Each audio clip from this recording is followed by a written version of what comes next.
Hello students, this is Vipasha Garg. आज lecture है आपका history of modern Indian art, code 401। हम बात कर रहे थे प्रोग्रेसिव आर्टिस्ट ग्रुप के बारे में। मुंबई वाला है ये, जिसको शॉर्ट फॉर्म में पैग ग्रुप बोलते हैं, और ये इम्पोर्टेंट टॉपिक है प्रोग्रेसिव आर्टिस्ट का। तो इसमें वैसे हमारा ये टॉपिक हो गया था आज, पर मैंने इसको पीपीटी में पूरा कवर कर दिया है। ये पूरा टॉपिक है इसी में, ठीक है। एक बार रिमाइंड कर लेते हैं। तो जो ग्रुप को सक्रिय बनाया था, तो उसमें 3 सदस्यों का हाथ था इसमें, एम.एफ. हुसैन जी का, H.A. गाडे जी का और सदानंद जी बाकरे जी का, ठीक है। तो ग्रुप को अधिक सक्रिय बनाने के लिए 3 सदस्य थे, ये आर्टिस्ट थे, जिसमें हुसैन जी काफ़ी जाने माने आर्टिस्ट हैं। तो इनको सम्मानित भी किया गया था। मुंबई की एक औषधि निर्माता कंपनी ने इस ग्रुप को संरक्षण दिया। तो मुंबई की जो औषधि निर्माता कंपनी है, उन्होंने इस ग्रुप को संरक्षण दिया था। घोषणा पत्र में ग्रुप के नाम की व्याख्या की गई कि प्रो का अर्थ आगे अर्थात फॉरवर्ड से है, जहां हम जाना चाहते हैं, ठीक है। घोषणा पत्र में ग्रुप के नाम की व्याख्या की गई है कि प्रो का अर्थ आगे अर्थात फॉरवर्ड से है, जहां हम जाना चाहते हैं। पैक के कलाकारों ने रचनात्मक एवं कलात्मक स्वतंत्रता पाने के लिए राष्ट्रीय आदर्शवाद तथा सामाजिक व पारंपरिक भांतियों को अनदेखा किया। तो पैक के जो कलाकार थे, उन्होंने रचनात्मक एवं कलात्मक स्वतंत्रता पाने के लिए राष्ट्रीय आदर्शवाद तथा सामाजिक व पारंपरिक भ्रांतियों को अनदेखा किया था। पैक को कलात्मक ऊंचाइयों पर तथा नवीन दिशा देने में फ्रांसिस न्यूटन सूजा की महत्वपूर्ण भूमिका रही। इस वर्ष की आयु में जे स्कूल ऑफ आर्ट से विद्रोही प्रवृत्ति के कारण निकाले गए सूजा ने इस समय तक मुंबई कला जगत में कलाकार के रूप में स्वयं को प्रतिष्ठित कर लिया था। यानी सूजा ने उस टाइम तक अपने आप को कलाकार के रूप में प्रतिष्ठित कर लिया था, ठीक है। मतलब सूजा की ही इसमें भूमिका रही थी पैक को ऊंचाइयों तक और नवीन दिशा देने में। सूजा को पैक का महासचिव बनाया गया। तो इसमें मतलब पैक था जो, उसमें सूजा को महासचिव बनाया गया था, जिनका कार्य क्या था, ग्रुप की विचारधारा तथा उद्देश्यों के अनुसार कैटलॉग तैयार करना था। इस समय उन्होंने अपने चित्रों में अभिशप्त अंधेरे संसार, अजनबियों, सिख आकृतियों का चित्रण किया, किंतु रेखांकन में शास्त्रीय नियंत्रण उनका अद्वितीय रहा था। अब आगे बात करते हैं, जिससे हमने टॉपिक छोड़ा था उससे आगे का ये। S.H. रज़ा भी कुछ समय पूर्व अपना अध्ययन समाप्त कर चटक रंगों में मुंबई के शहरों को चित्रित करने में व्यस्त है ना। मतलब उनका जो पूरा अध्ययन था, उसको समाप्त कर उन्होंने चटक रंगों, मतलब मुंबई के जो शहर थे वहाँ पे वो उसको चित्रित करने में व्यस्त थे। वह कला संग्रहकर्ताओं से संपर्क करते थे, यानी जितने भी जो कला संग्रहकर्ता थे, तो उनसे वो संपर्क करते थे इस बारे में। हुसैन भी इस समय कला सर्जन में व्यस्त थे। तो हुसैन भी और रजा जी भी, ये सब अपने अपने वर्क में कला के उसमें व्यस्त थे तथा अनेक कला प्रदर्शनियों में भाग ले चुके थे, और ये लोग कला प्रदर्शनी में भाग भी लेते रहते थे उस टाइम। किंतु यह समय आपके लिए संघर्ष में था।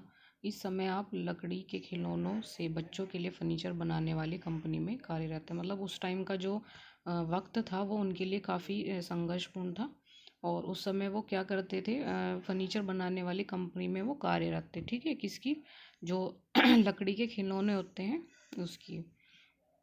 H.K. गांडे इस समय प्रभाववादी तथा फाववादी प्रवृत्तियों से प्रभावित थे।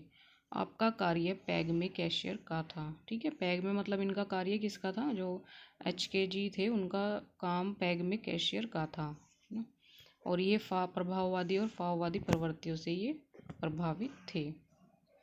पैग की प्रथम प्रदर्शनी कला प्रदर्शनी बॉम्बे आर्ट सोसाइटी में 1949 ईस्वी को की गई। जो इसकी प्रथम प्रदर्शनी हुई थी, वो बॉम्बे आर्ट सोसाइटी में 1949 ईस्वी में की गई थी, जिसका उद्घाटन हुआ था मुल्कराज आनंद ने किया। इसका उद्घाटन किसने किया, मुल्कराज आनंद जी ने, ठीक है।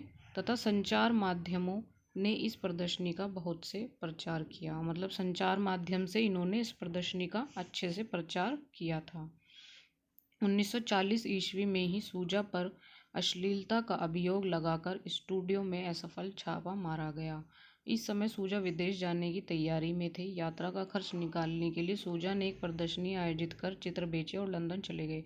मतलब 1940 की बात है ये, जब सूजा जी पर कुछ लोगों ने अश्लीलता का आरोप लगाया था और उनकी स्टूडियो में छापा भी मारा गया था। फिर उन्होंने अपनी विदेश जाने की तैयारी मतलब की चल रही थी उनकी, तो उन्होंने अपनी प्रदर्शनी लगाई और चित्र बेचे और वे लंदन चले गए। यहीं से पैग की एक मजबूत श्रृंखला टूट गई। मतलब जब इस तरह का केस हुआ था तो तभी से पैग की जो एक मजबूत श्रृंखला थी वो टूट गई थी।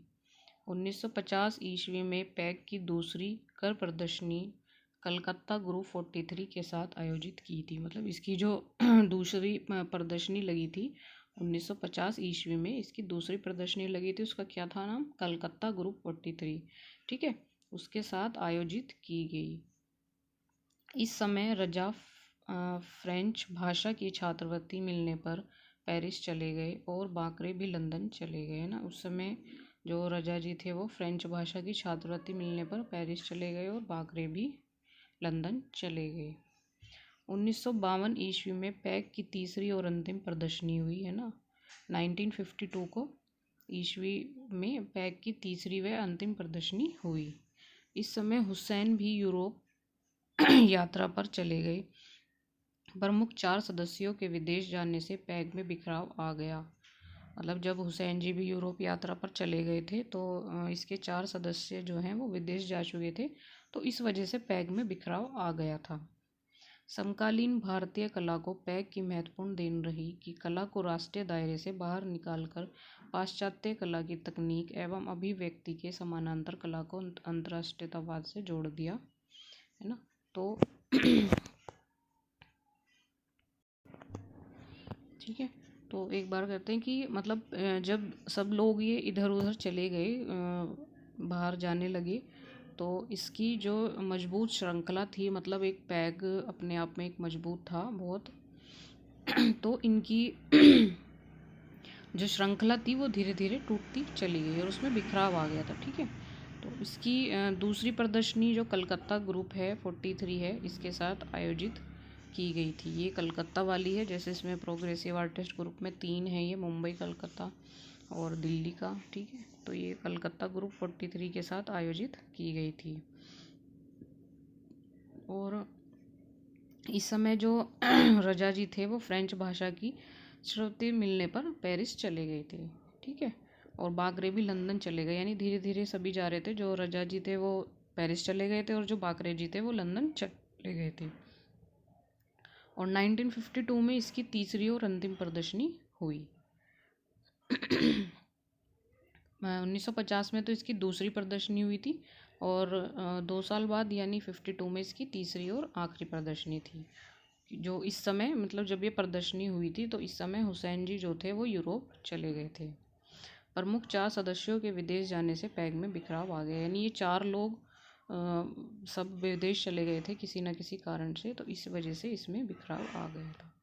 समकालीन भारतीय कला को पैग की महत्वपूर्ण देन रही कि कला को राष्ट्रीय दायरे से बाहर निकालकर, यानी भारतीय कला को पैग की देन रही थी, महत्वपूर्ण देन रही थी कि कला को राष्ट्रीय दायरे से, मतलब जो एक दायरा होता है उससे बाहर निकालकर पाश्चात्य कला की तकनीक एवं, यानी जो मॉडर्न थी, वेस्टर्न जो कला थी उसकी तकनीक और अभिव्यक्ति के समानांतर कला को अंतर्राष्ट्रीयतावाद से पूर्णतः जोड़ दिया, है ना। मतलब इसमें ये बताया है कि इसकी ये महत्वपूर्ण देन थी समकालीन भारतीय कला को, ये पैग की महत्वपूर्ण देन रही कि कला को राष्ट्रीय दायरे से बाहर निकाल दिया था इन्होंने और पाश्चात्य कला की तकनीक एवं अभिव्यक्ति के समानांतर कला को अंतर्राष्ट्रीयतावाद से पूर्णतया जोड़ दिया था। यानी जो इनकी महत्वपूर्ण देन यही रही थी कि इन्होंने राष्ट्रीय दायरे से बाहर निकालकर कुछ अच्छा किया था पैग ग्रुप ने।